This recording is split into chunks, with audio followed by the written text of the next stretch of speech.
রংপুরে হামলা কেন? ইউনূস জবাব চাই। রংপুরে হামলা কেন? হামলা মামলা হলে ইউনূস জবাব চাই। রংপুরে হামলা কেন? ছাত্রদের আমরা আজকে এই রাজু ভাস্কর্যের পাদদেশে দাঁড়াতে কেন আমরা দাঁড়িয়েছি, এর কারণ আমরা সকলেই জানি।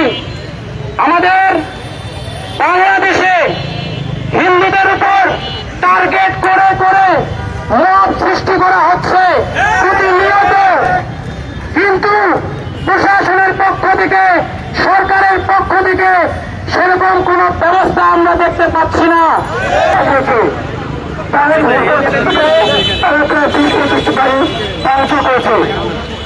আমরা চাই কেউ যে ধর্ম করে থাকে তার বিচার হোক, কিন্তু এসে নিরাপদ পুলিশদের ঘর সরকারি ভাঙচুর করা হলো, এটা কোন ধরনের নয়? এটা কি বাংলাদেশের নয়?